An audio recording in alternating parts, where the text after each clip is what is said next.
Nós vivemos numa época em que as palavras não têm só peso, que naturalmente têm, sempre tiveram, mas também já se tornaram eventos culturais.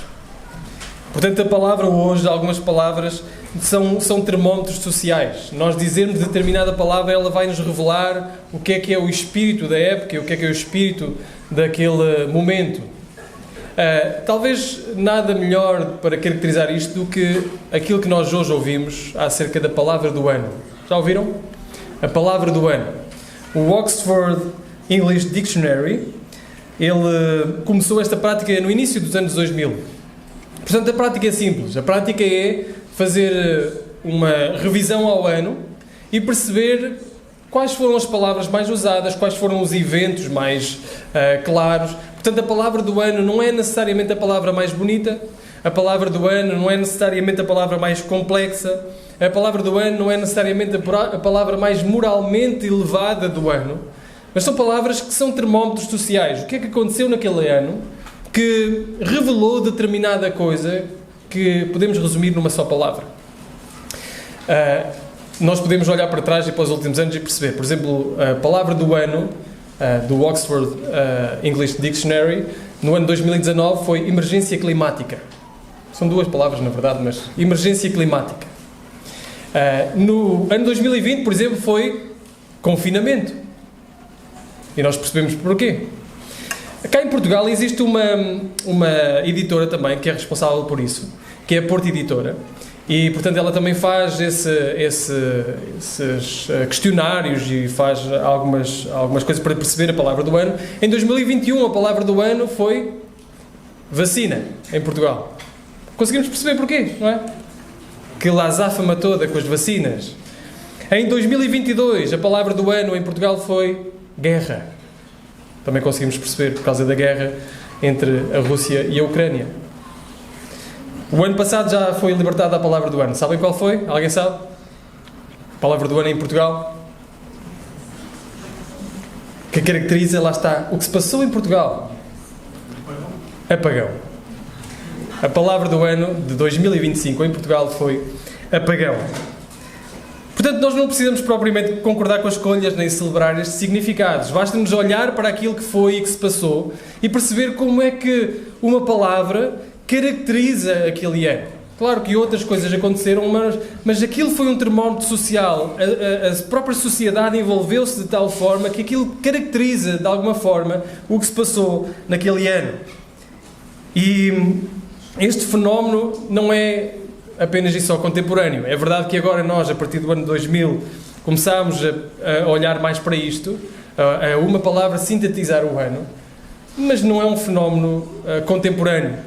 Nós podemos ver culturas, histórias, a introduzir palavras novas, a introduzir vocabulários novos, para caracterizar coisas que neles não conseguiam caracterizar antes, para demonstrar coisas que eles não conseguiam perceber antes. São palavras inventadas às vezes, são termos pejorativos às vezes, simplesmente para caracterizar aquilo que se passava, que eles não conseguiam explicar de uma outra forma, a não ser por uma palavra nova ou por aquela determinada palavra. No texto de hoje, uma palavra nova surge.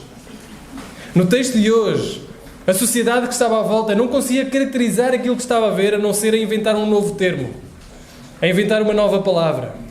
E nós podemos ler no versículo 26 do capítulo 11, no final, diz: em Antioquia, os discípulos foram chamados de cristãos pela primeira vez.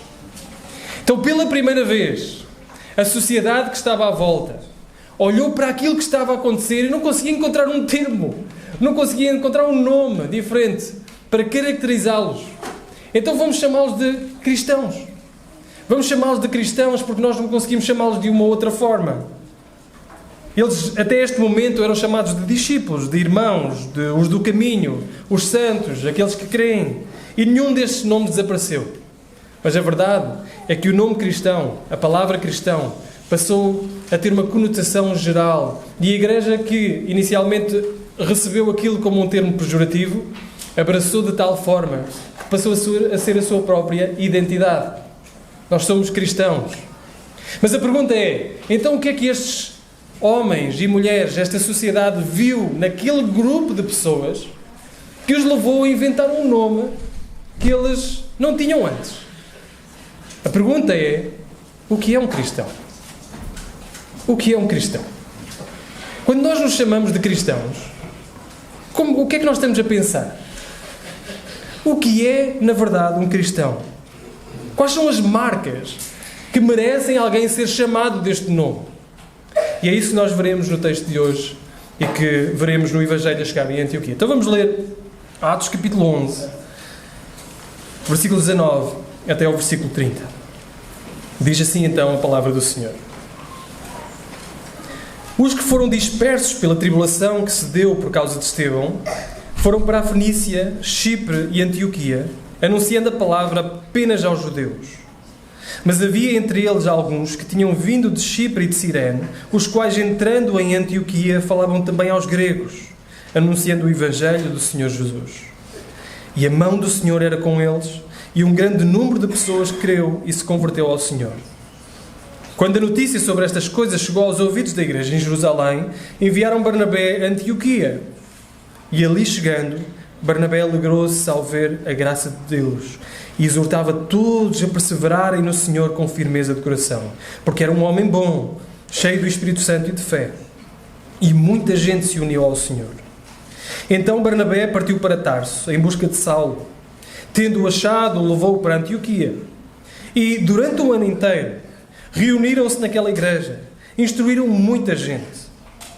Em Antioquia, os discípulos foram chamados de cristãos pela primeira vez. Naqueles dias, profetas desceram de Jerusalém para Antioquia. Levantando-se um deles, chamado Ágabo, indicou pelo Espírito que haveria uma grande fome em todo o mundo, que ocorreu no tempo de Cláudio. E os discípulos, cada um conforme as suas posses, resolveram enviar ajuda aos irmãos que habitavam na Judeia. E assim fizeram, enviando-a aos presbíteros pelas mãos de Barnabé e de Saulo. Até aqui a palavra do Senhor. O texto hoje, ele divide-se mais ou menos em três fluxos, três partes principais. A primeira delas é o Evangelho a chegar a Antioquia, portanto o caminho do Evangelho a chegar até Antioquia. Depois o Evangelho em Antioquia, a igreja, como é que ela funcionava em Antioquia, logo no início. E depois o Evangelho para além de Antioquia. Portanto, a fome e a forma como os irmãos olham para os outros irmãos lá na Judeia e a forma como eles agem para com eles. Então, o Evangelho a chegar a Antioquia, o Evangelho em Antioquia e depois, então, o Evangelho para além de Antioquia. E aqui nós iremos ver nestes movimentos algumas marcas distintivas do que é um cristão.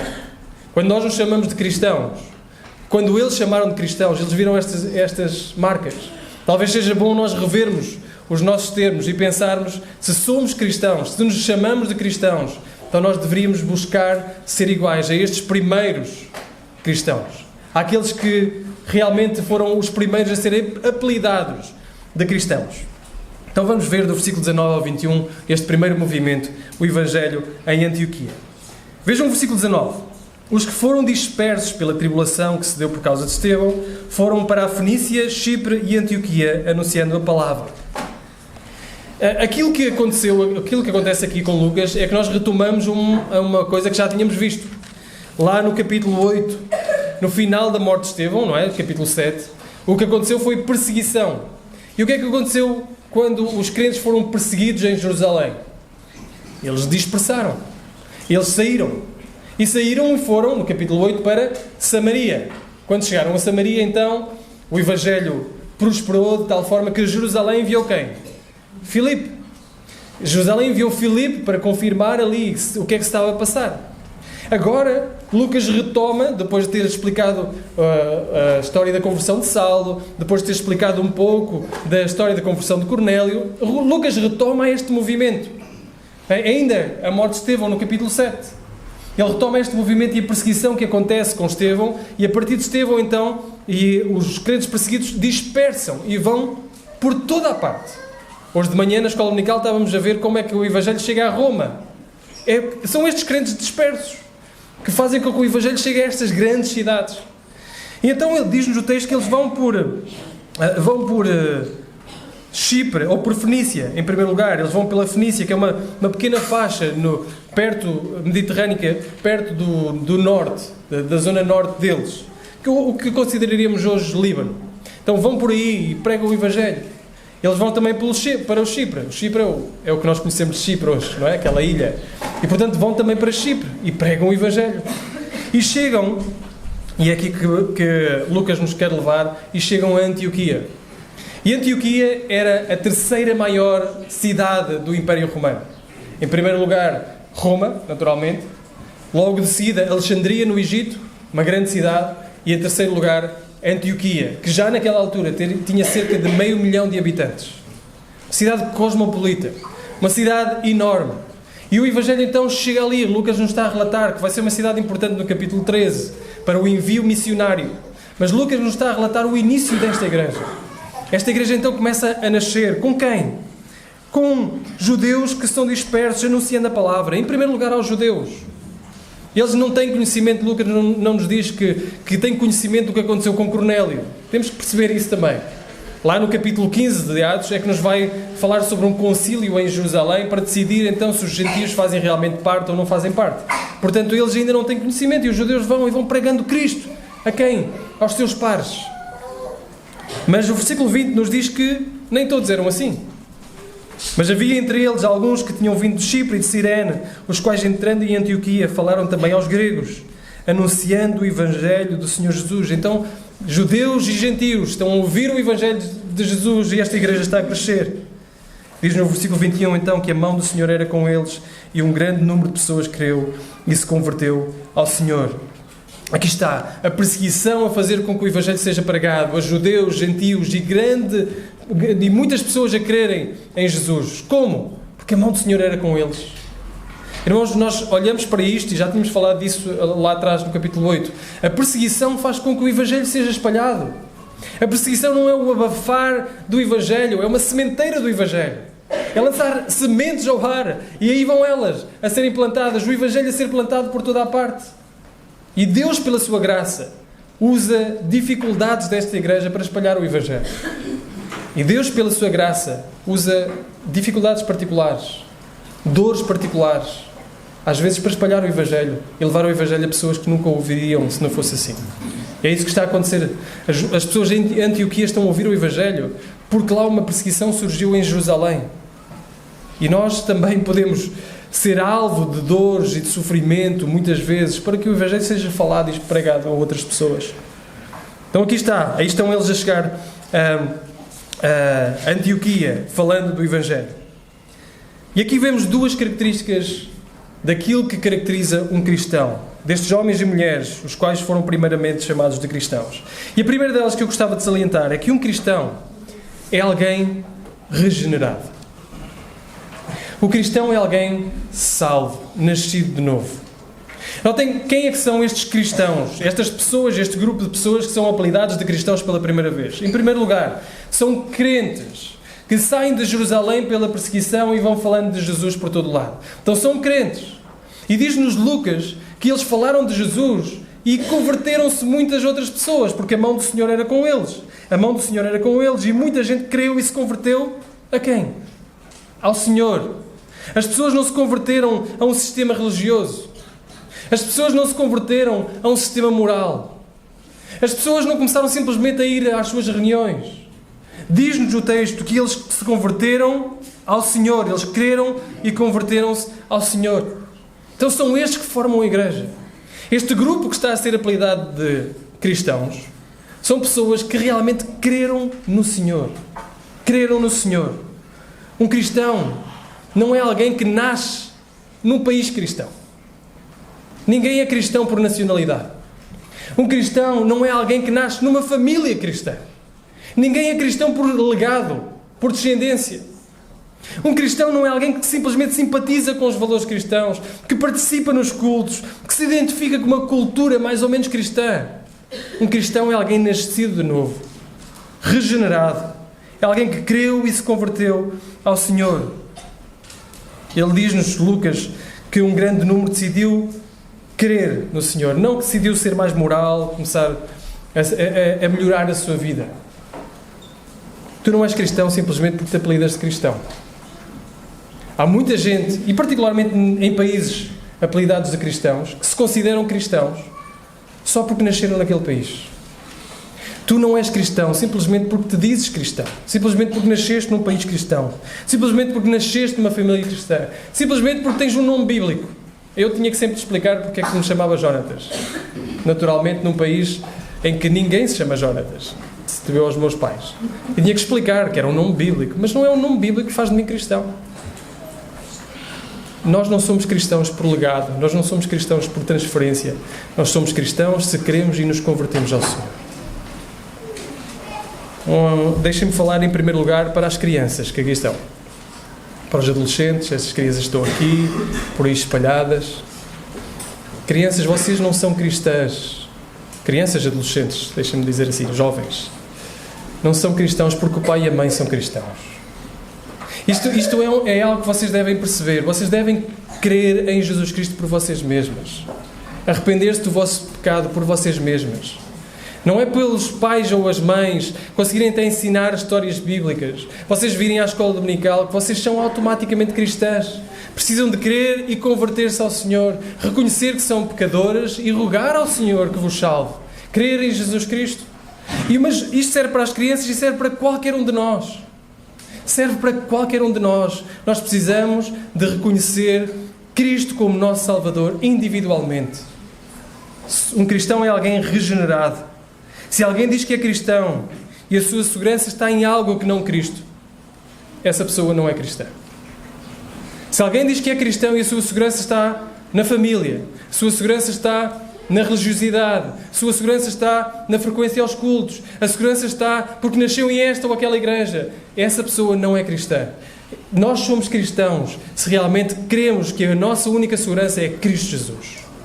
Nós cremos em Cristo e por isso somos cristãos. E vem daqui o desafio, porque se tu ainda não és cristão, aquilo que a Bíblia te chama a fazer é arrepender-te do teu pecado e crer em Jesus Cristo. Não é conformar-te ao sistema moral. Não é começar a dizer as coisas certas. Se tu ainda não és cristão, tu és convidado a crer em Jesus Cristo. A arrepender-te do teu pecado e a crer em Jesus Cristo. Essa é a única porta de entrada. Não existe outra porta de entrada. É Cristo a porta que nos leva à salvação. E esta primeira marca é essencial para as outras marcas todas. Porque não podemos exigir o que vem a seguir, não podemos perceber essas marcas nos que vêm a seguir, se em primeiro lugar o coração não for mudado. É preciso nascer de novo para que as próximas marcas sejam evidentes na vida de alguém. Isso é uma das razões porque nós fazemos questão que a membresia da igreja, ser membro da igreja, o essencial para ser membro da igreja é ser salvo em Cristo Jesus. Porque nós não podemos pedir que um membro evangelize se ele não tem amor por Cristo. Nós não podemos pedir que um membro cresça em Cristo Jesus, cresça à imagem de Cristo, se ele não tem Cristo Jesus no coração. Nós não podemos pedir a um crente que tenha amor, a uma pessoa que tenha amor por outros irmãos, se ele mesmo não é salvo por Cristo Jesus.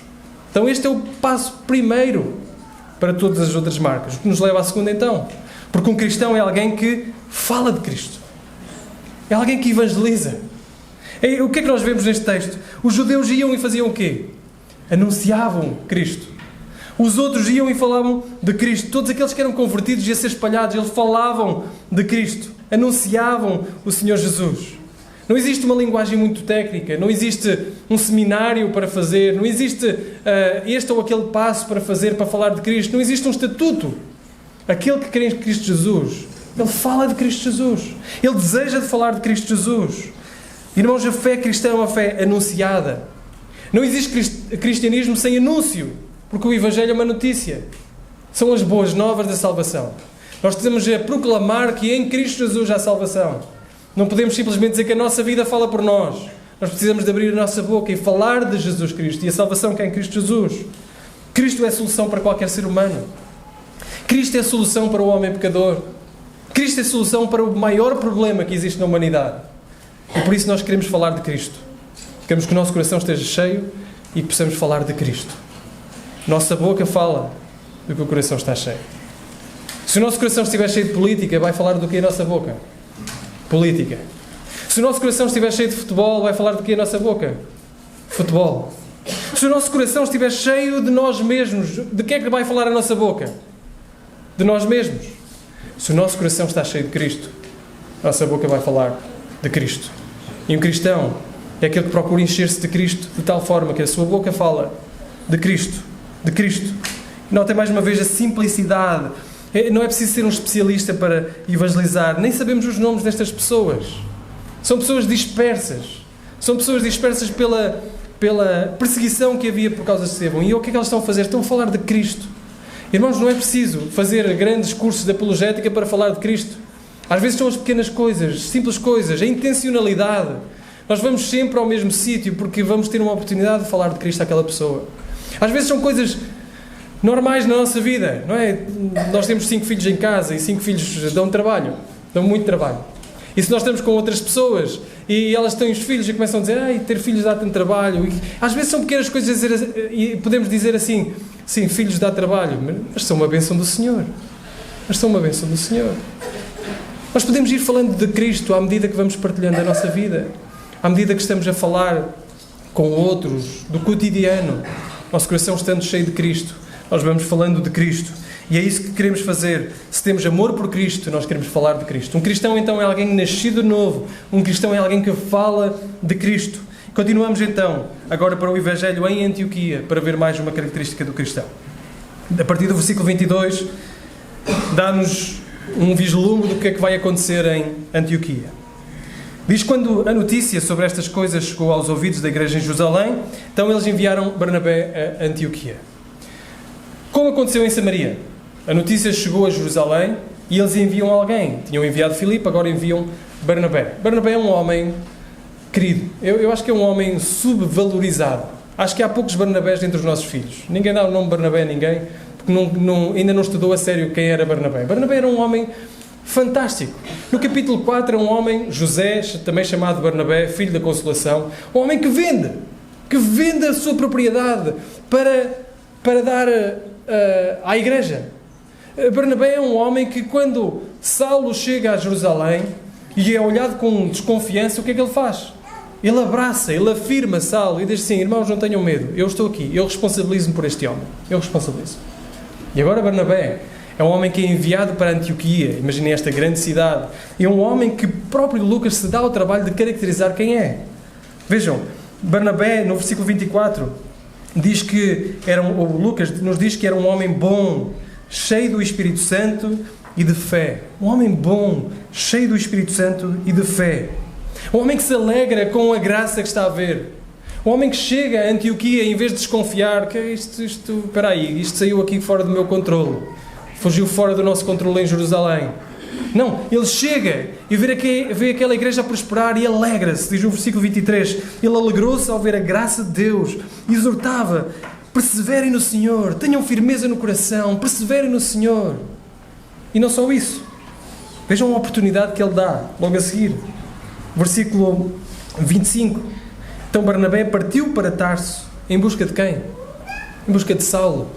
Lá vai ele à procura de Saulo novamente e traz Saulo para perto dele, para Antioquia. Versículo 26 diz-nos que durante um ano inteiro reuniram-se naquela igreja, instruíram muita gente. Ali está Barnabé, traz Saulo, vamos instruir estas pessoas, vamos ajudá-las a crescer, vamos ajudá-las a crescer à imagem de Cristo, vamos ajudá-las a firmar-se no coração e a perseverarem na fé. É isso que está a passar. E então é neste contexto que diz em Antioquia, os discípulos foram pela primeira vez chamados de cristãos. Então aqui nós vemos uma outra característica. Um cristão é alguém que é comprometido com o crescimento. É comprometido com o crescimento. Vejam, Barnabé não se contenta com conversões. Ele vê pessoas a crerem em Cristo e podia dizer: está feito o trabalho aqui, vamos avançar para outra cidade. Mas Barnabé não se contenta com as conversões. Ele percebe o chamado, a grande comissão, o chamado de Jesus para os seus discípulos. Ele não diz: ide por todo o mundo e fazei convertidos. Não diz isso. Diz: ide por todo o mundo e fazei discípulos. Discípulos de Cristo Jesus. E fazer discípulos dá trabalho. Dá trabalho, é necessário exortar, ajudar, a crescer. Ele percebe claramente que o único propósito da igreja não é evangelizar.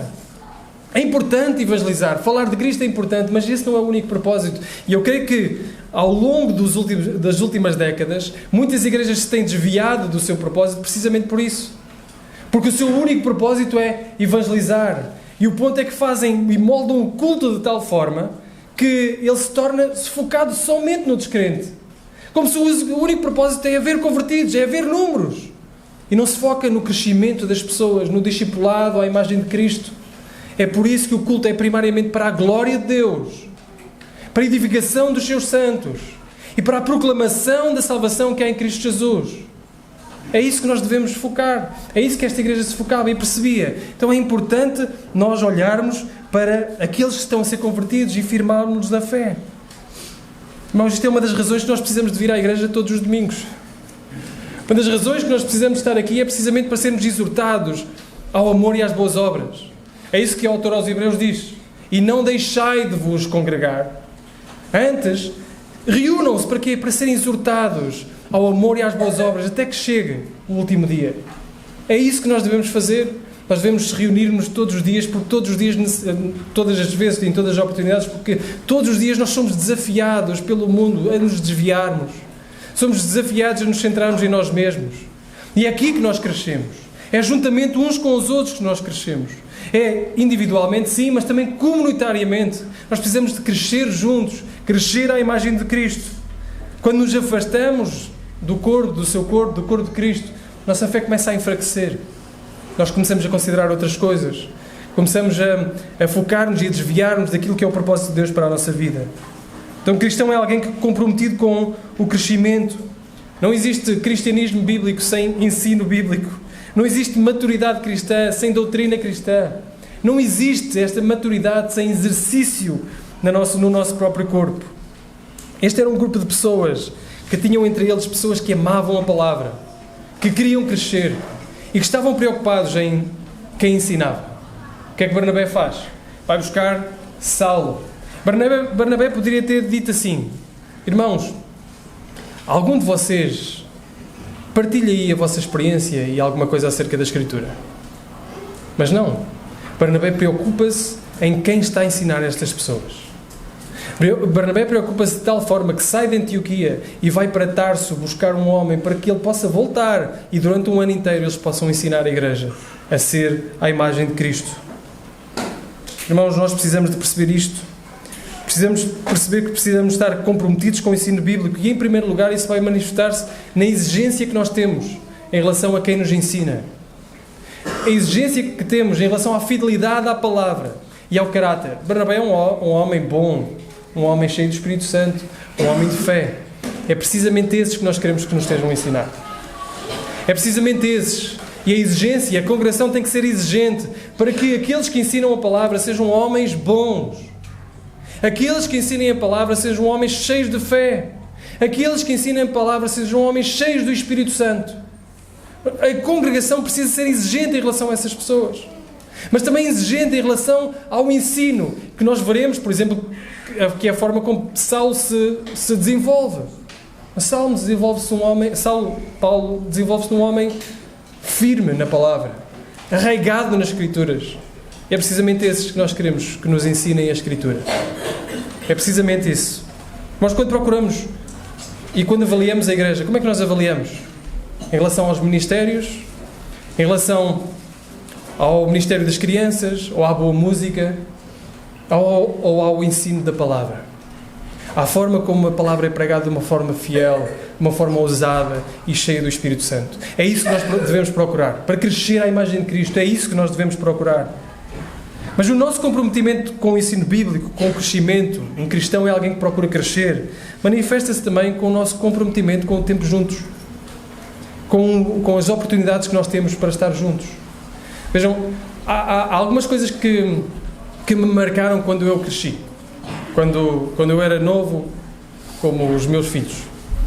E uma das coisas que mais me marcou em relação à nossa família, aos meus pais, na verdade, porque isso não dependia de mim, era o comprometimento com o culto. O tempo de culto era um tempo inegociável. Os irmãos sabem, aqueles que já estão aqui há mais tempo, que o culto aqui na igreja era à noite. Depois passou para a tarde, mas era primeiramente à noite, depois passou para a tarde. Portanto, era muito normal, no decorrer do nosso dia, nós recebermos visitas ao domingo em casa. Seja familiares ou outras pessoas. Era muito normal nós recebermos visitas em casa. Mas uma coisa, as visitas sabiam e se não sabiam, passariam a saber. que o culto era inegociável. Chegava a hora e a visita tinha duas opções. Ou vinha connosco ao culto, ou saía. Porque o tempo de culto era inegociável. E isto acontecia também à quinta-feira. À quinta-feira, eu vinha ao culto e adolescente vinha obrigado. Eu vinha obrigado. Muitas vezes tentava apresentar desculpas, ou era porque tinha testes, ou era porque estava cansado, ou era por isto, ou era por aquilo. Mas uma coisa eu nunca consegui fazer, foi ficar em casa. Eles obrigavam-me a vir. Mas notem, eu estou a dizer isto porquê? Porque isto não fez de mim cristão. Vir ao culto à quinta-feira ou vir ao culto ao domingo não fez de mim cristão. Mas ensinou-me uma coisa. Que a fé dos meus pais era inegociável. Era uma fé que eles realmente tinham. Não era uma fé conveniente. Era uma fé inegociável. E eu queria ter essa fé. Eu olhava e dizia, eu quero ter essa convicção. Esse amor por Cristo. Que independentemente das coisas, eu vou lá estar. E é isso que nós precisamos. Um crente, um cristão, é aquele comprometido com o tempo juntos, em comunidade. Faz o esforço, que às vezes é um esforço para estar junto, para crescer junto, porque sabemos que o Senhor vai nos abençoar e nós poderemos ser de bênção também para outros irmãos. Um cristão é aquele que está comprometido com o crescimento bíblico, que procura crescer. Irmãos, nós não sabemos tudo, nem nunca saberemos tudo. O Evangelho é um tesouro inesgotável. Mas enquanto aqui estivermos, somos chamados a apreciar Cristo, a abraçar Cristo e a crescer com Cristo. É neste contexto, precisamente, nestas pessoas, que os outros olham para fora e dizem, vamos chamar-lhes cristãos? Eu não sei outro nome para lhes dar a não ser cristãos. É precisamente neste contexto. O que nos leva para o último movimento do texto, que é a igreja para além da Antioquia, a partir do versículo 27. Naqueles dias, então, nos mostra que profetas desceram de Jerusalém para a Antioquia. E é a primeira vez, então, que Lucas nos narra um grupo à parte de profetas. Nós vimos lá no capítulo 2 que nos últimos dias, tanto homens como mulheres, jovens e idosos, eles profetizarão. Portanto, era o cumprimento da profecia de Joel de que o crente comum seria também um profeta, seria também aquele que proclama a vontade de Deus, seria a voz de Deus no sítio onde está. Contudo, é o primeiro lugar onde nós vemos um grupo de profetas à parte a surgir no Evangelho, no livro de Atos, desculpem. E o que acontece então é que deste grupo de profetas, que esteve em evidência particularmente na igreja primitiva, enquanto não havia registro bíblico e histórico, notem que ainda não havia Novo Testamento formado, mesmo estes que proclamavam a Cristo Jesus não tinham Novo Testamento na mão, mas eram eles que iam proclamando Cristo. Mas este grupo de profetas diz-nos o texto que tinha o dom de prever algumas coisas. Ele preveu uma fome que viria no tempo de Cláudio, diz-nos depois o próprio Lucas, que governou entre 41 a 54 depois de Cristo. E é em resposta a esta profecia que Ágabo demonstra que os crentes, no versículo 29, decidem enviar ajuda. Diz-nos no versículo 29 que os discípulos, cada um conforme as suas posses, resolveram enviar ajuda aos irmãos que habitavam na Judeia. E assim fizeram, enviando aos presbíteros. E o versículo 30 confirma esta mesma intenção. E aqui chegamos à última verdade, neste texto, naturalmente, que não esgota tudo o que é um cristão, mas que nos dá um resumo das virtudes de um cristão. É neste texto que chegamos à última verdade acerca do que é um verdadeiro cristão. O cristão é alguém que ama de uma forma prática. Ama de uma forma prática. Estes cristãos eram extremamente generosos. E notem como eles não esperaram que Jerusalém pedisse ajuda. Chegou-lhes a notícia de que haveria uma fome e eles imediatamente decidem, cada um conforme as suas posses, enviar ajuda aos irmãos que habitavam na Judeia. Eles percebiam o quão espiritualmente tinham sido abençoados e agora então como eles podiam abençoar. A igreja não pediu, eles colocaram os outros acima de si mesmos. E vejam que eles decidem até enviar ajuda a pessoas diferentes, de culturas diferentes, de etnia diferente, que estavam localizados a uma distância ainda grande, mas eles percebiam que, embora distantes e diferentes, eles continuavam a ser irmãos e irmãs em Cristo, que precisavam de ajuda. Aqui está um grupo de cristãos então que se amam, que se amavam, que eram generosos, e isso causa impacto. O que é que Jesus diz lá em João, capítulo 13? Nisto todos conhecerão que sois meus discípulos, se vos amardes uns aos outros. Então o amor que existe de uns para com os outros vai revelando que nós somos, vai demonstrando que nós somos discípulos de Cristo. Portanto, é natural os outros olharem para o amor que existia entre igrejas, entre pessoas, e olhavam e diziam: estas pessoas amam a Cristo. Estas pessoas têm um amor prático por Cristo. Agora, irmãos, paremos para avaliar o nosso amor de uns para com os outros. Paremos para avaliar se o nosso amor é de boca ou é prático também. Se nós precisamos simplesmente ou nós precisamos que alguém nos peça ajuda para ajudar. Eles não precisaram que lhe peçam ajuda. Eles identificaram a necessidade e supriram essa mesma necessidade. Irmãos, será que nós estamos dispostos a sacrificar do nosso tempo, do nosso conforto, da nossa agenda, ou até do nosso dinheiro para ajudar outros irmãos? E como igreja, será que nós temos a ser generosos? Uma verdadeira igreja cristã não é só uma igreja que proclama Cristo, não é só uma igreja preocupada em edificar-se e crescer à imagem de Cristo, é uma igreja também preocupada em demonstrar amor de uns para com os outros e para com outras igrejas e outros irmãos. Será que nós somos generosos o suficiente para com outros irmãos? Será que nós estamos preocupados realmente entre nós em suprir as nossas necessidades e em relação aos outros também, a forma como nós podemos manifestar amor para com os outros? Às vezes manifesta-se em relação à presença. Às vezes manifesta-se em relação a ajudas financeiras. Às vezes pode manifestar-se em relação a perdermos pessoas. E Antioquia vai ser claramente isso. Vamos ver lá no capítulo 13. Antioquia vai perceber que as melhores pessoas para enviar, para revitalizar, para plantar igrejas à sua volta, quem são? Paulo e Barnabé. Precisamente estes que lhes ensinavam a palavra. E às vezes pode-se manifestar assim a generosidade, em perceber a forma como nós podemos ajudar outras igrejas, em perceber a forma como nós podemos ajudar outras localidades, amando-as de tal forma que estamos dispostos a sacrificar pessoas para a sua bênção, pessoas para o seu crescimento espiritual. Silveiro, queremos ser uma igreja que se preocupa com outros cristãos, que se preocupa com o Evangelho proclamado por este mundo, que se preocupa com aqueles que estão à nossa volta. Irmãos, espero que tenha ficado claro que ser cristão não é um slogan religioso. Espero que tenha ficado claro que ser cristão não é uma tendência, que ser cristão não é uma etiqueta cultural. Esta palavra surgiu porque não havia uma outra forma de caracterizar este grupo de pessoas, de homens e de mulheres, que falavam de Cristo, que cresciam à imagem de Cristo e que demonstravam amor como Cristo demonstra para com elas. Se nós nos apelidamos de cristãos, e às vezes nós olhamos e percebemos que estamos ainda aquém disto, nós devemos caminhar para isto. Caminhar para sermos mais amorosos uns com os outros. Caminhar para nós crescermos mais à imagem de Cristo. Sermos interessados no nosso crescimento e no nosso crescimento como igreja. Caminharmos para proclamar mais Cristo para onde quer que passamos. Precisamos de pedir ao Senhor, irmãos, que a mão do Senhor seja connosco. Isto não é metodologia para sermos e fazermos uma igreja cristã. Isto são consequências de ser igreja cristã. É diferente.